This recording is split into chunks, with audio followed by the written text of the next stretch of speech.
Hi friends, ఈరోజు మీకు Bharat China సరిహద్దు పరిస్థితి గురించి వివరించబోతున్నాను. ఈ మధ్య చైనా చరిత్రకారుల ఇంటర్వ్యూలో ఒక ఆసక్తికరమైన విషయం వెల్లడైంది. చైనా ప్రజలు ఒకప్పటి భారతదేశాన్ని పాశ్చాత్య స్వర్గంగా భావించేవారు, కానీ ఇప్పుడు పరిస్థితి మారిపోయింది. ఏం జరిగింది? ఎందుకు చైనా ప్రభుత్వం భారతదేశంపై వ్యతిరేకత మారింది? చైనా దేశ పాలకుల హృదయాల్లో భారతదేశంపై ఈ స్థాయిలో ద్వేషం ఎందుకు పెరిగింది? గతంలో భారతదేశాన్ని మెచ్చుకున్న అక్కడ ప్రజలు ఇప్పుడు ఎందుకు వ్యతిరేకిస్తున్నారు? అయితే ప్రతి చైనా పౌరుడు భారత్కు శత్రువు కాదు.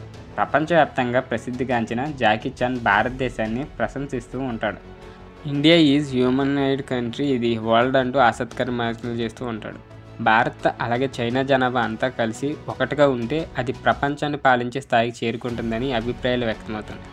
జాకీ చాన్ కూడా ప్రజలు ఐక్యంగా ఉండాలని చెప్పాడు, కానీ చైనా నాయకులను భారతదేశం మాత్రమే కంటపడుతుంది. ఓ సందర్భంలో జాకీ చాన్ భారతదేశం గురించి అడిగితే చైనా ప్రజలు అతన్ని చెప్పిన సరిగ్గా అర్థం చేసుకోలేకపోయారు. భారతదేశాన్ని సహచార దేశంగా చూడాలా లేదా అనే ప్రశ్నకు చైనా ప్రజలు స్పందించలేదు. కానీ చైనా కొంతమంది మాత్రం భారతదేశం గురించి ఒక నిర్దిష్ట వ్యతిరేకత అభిప్రాయంతో ఉన్నారు. ఇంకా ఆసక్తికరమైన విషయం ఏంటంటే, ఓ అంతర్జాతీయ సమావేశంలో చైనా రాయబారులు భారతదేశం గురించి మాట్లాడిన విధానం, భారతదేశం చైనా పరస్పరం ఎన్నో విషయాల్లో కీలకమైన దేశాలు అండ్ అందుకే ఈ రెండు దేశాలు జనాభా కలిస్తే ప్రపంచ జనాభాలో 3వ వంతు ఉంటుంది. ఈ నిజాన్ని అర్థం చేసుకొని కలిపి పనిచేసేలా పోటీ పడాలా అనేది తర్వాత విషయం.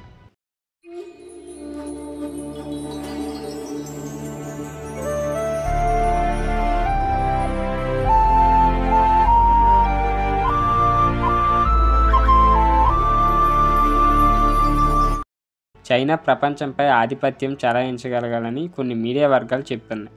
కానీ ఇది నిజమేనా? టెలిగ్రాఫ్ పత్రిక ప్రకారం 2020 నుంచి చైనా భారతదేశంలో 1000 చదరపు కిలోమీటర్ల భూభాగాన్ని ఆక్రమించుకుంది.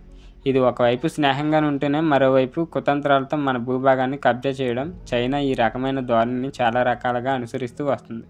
అయితే చైనా భారతదేశం కలిసి ప్రపంచ ఆర్థిక వ్యవస్థను ప్రభావితం చేయగలరని భావిస్తున్నారు. అంతేకాకుండా భారత్ చైనా కలిసి భూ ఆర్థిక వ్యవస్థ రాజకీయ సమస్యలను పరిష్కరించగలని విశ్లేషకులు కూడా అంచనా. కానీ ఇది నిజమైన సహకారమా, లేక భారత్కు రాజకీయ ఉచ్చును సిద్ధం చేస్తున్నారా? చైనా తన వ్యూహాలతో ప్రపంచాన్ని ప్రభావితం చేయాలని చూస్తుంది. అందులో ఒకటి స్ట్రింగ్ ఆఫ్ పెరల్స్. ఈ వ్యూహం చైనా ఇతర దేశాల్లో తమ సైనిక స్థావరాలను ఏర్పాటు చేసి వాటిని తమ ఆధీనంలో ఉంచుకుంటుంది. ఇది భారతదేశాన్ని 4 వైపులా చుట్టుముట్టే ప్రయత్నంగా కూడా ఉండవచ్చు.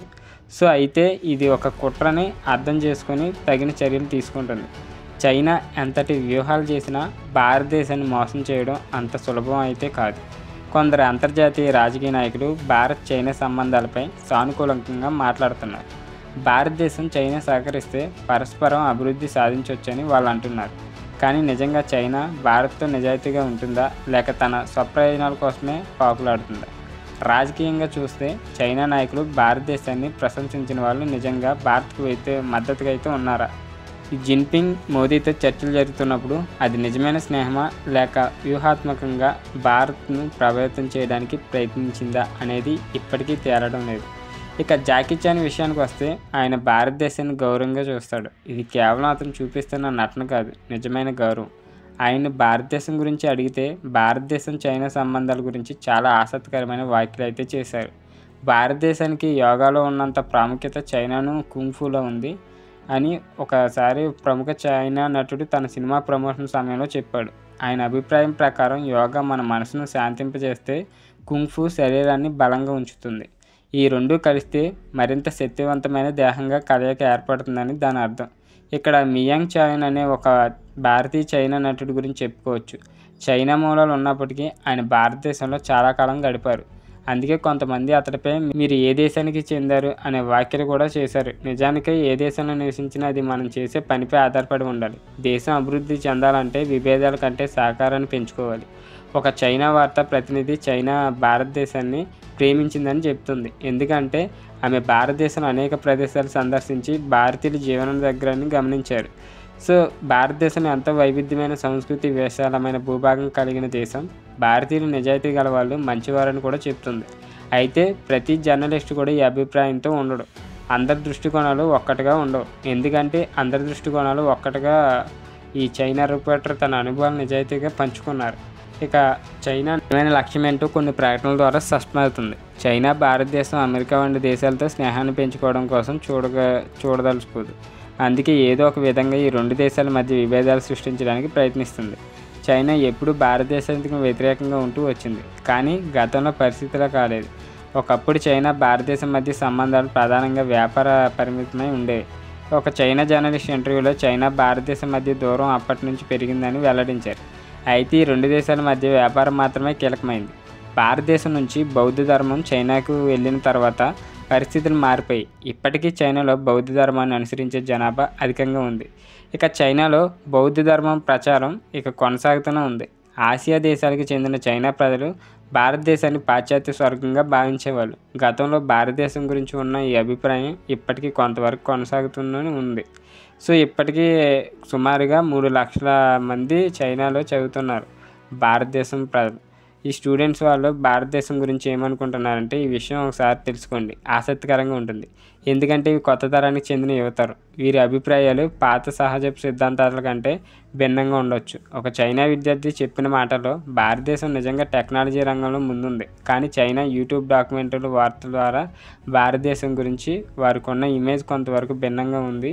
సో ఇక భారత్ చైనా సంబంధాల గురించి ప్రశ్నిస్తే ఒక విద్యార్థి స్పందిస్తూ సరిహద్దుల వద్ద తలెత్తిన ఉధృతుల కారణంగా పరిస్థితి క్లిష్టంగా మారిందని చెప్పారు.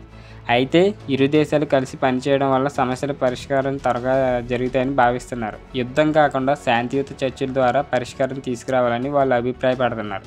ఇప్పటి వరకు మనం చైనా రాజకీయ నాయకులు, వారి మీడియా రిపోర్టర్లు భారతదేశాన్ని ఎలా చూస్తున్నారో విశ్లేషించాం. కానీ అసలు ప్రశ్న ఏంటంటే సాధారణ ప్రజలు అంటే మీరు, నేను, మనలాంటి వారు భారతదేశం గురించి ఏమనుకుంటున్నారు? చైనాలో సాధారణంగా భారతదేశం గురించి ప్రజల్లో ఏ అభిప్రాయం ఉందో అనే విషయాన్ని పరిశీలిస్తే చైనా ప్రజలు భారతదేశాన్ని కొన్ని కోణాల్లో ఆసక్తిగా చూస్తారు. ఒక ప్రముఖ అంశం ఏంటంటే చైనా ప్రజలు భారతీయ స్క్రీన్ ప్రజెన్స్ను మెచ్చుకోవడం, ముఖ్యంగా భారతీయ సౌందర్యాన్ని గమనించే ప్రజలు ఉన్నారు. ఇక భారతీయులు అందంగా ఉంటారని కొందరు భావిస్తున్నారు. ఇక చైనా, జపాన్ కంటే దేశాల్లో కొంతమంది ప్రజలు తమ భౌతిక రూపాన్ని మార్చుకోవడానికి ప్లాస్టిక్ సర్జరీని కూడా అనుకరిస్తారు.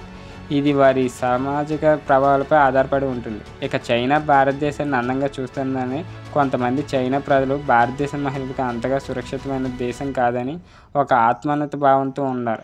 ఈ అభిప్రాయాలు ఎక్కడి నుండి వస్తాయో, అసలు వీటిలో నిజమే ఎంతో, ఇక భారతదేశం గురించి తమ అభిప్రాయాన్ని నిరూపించేందుకు కొంతమంది చైనా ప్రజలు కొన్ని ప్రయోగాలు కూడా చేశారు, కానీ వారు అంచనాలు తప్పించి విఫలమయ్యారు. ఇక బాలీవుడ్ విషయానికి వస్తే చైనా ప్రజలు భారతీయ సినిమాల పట్ల ప్రత్యేకమైన అభిమానంతో ఉంటారు. ముఖ్యంగా అక్కడ ఎవరైనా బాలీవుడ్ గురించి అడిగితే మొదటగా చెప్పే సినిమా 3 ఇడియట్స్. ఈ సినిమా చైనాలో అత్యంత ప్రజాదరణ పొందిన భారతీయ సినిమాల్లో ఒకటి. అంతేకాకుండా దంగల్, సీక్రెట్ సూపర్ స్టార్ వంటి సినిమాలు, ఇక బాహుబలి వంటి సినిమాలు చాలా గొప్పగా పేరుని సంపాదించి పెట్టాయి. ఇక భాష అంశానికి వస్తే ఈ చైనా ప్రజలు భారతీయులు ఇంగ్లీష్ యాక్సెంట్గా ఆసక్తిగా గమనిస్తారు. ఇక భారతీయులు ఇంగ్లీష్ మాట్లాడితే వారి స్థానిక భాష శైలి, యాక్షన్, మేనరిజంపై ప్రభావం చూపుతుంది. ఇది వాళ్ళ భావన. చైనా ప్రజలు భారతీయుల గురించి, ఇంగ్లీష్ నైపుణ్యాల గురించి గమనిస్తారు. భారతీయులు కనీసం కొంతవరకు ఇంగ్లీష్ మాట్లాడగలరు. అయితే విషయాలు మారిపోతాయి. సైన్స్, మ్యాథ్స్, ఇంజనీరింగ్ కూడా మాట్లాడతారు. ఈ రంగాల్లో భారతీయుల ప్రతిభను చైనా ప్రజలు గౌరవిస్తారు. ఇక చైనా ప్రజలు భారతీయుల గురించి మాట్లాడినప్పుడు వారి జీవనశైలి, ఆహార అలవాట్లు అండ్ ప్రధానంగా చర్చలోకి వస్తాయి. ఇక భారతీయులు చేత్తో తినడం సహజం, కానీ చైనా ప్రజలు అసాధారణంగా అనిపించవచ్చు. ఎందుకంటే అక్కడ చాలామంది చాప్ స్టిక్స్ని అయితే ఉపయోగిస్తారు. అయితే వారు తిన్న తీరు కూడా మనం వ్యాఖ్యానించినట్లయితే వాళ్ళు కూడా మనం తింటాము అనే ఆసక్తికరంగా, ఎలా తింటామనే ఆసక్తికరంగా అయితే చూస్తారు.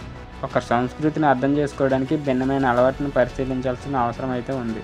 సో ఇది గైస్, చైనా ప్రజలు ఇండియా గురించి ఏమనుకుంటున్నారో అర్థమైంది కదా. వీడియో నచ్చితే తప్పకుండా లైక్ చేయండి. ఇలాంటి ఇంట్రెస్టింగ్ స్టోరీస్ కోసం మన ఛానల్ తప్పకుండా సబ్స్క్రైబ్ అయితే చేసుకోండి.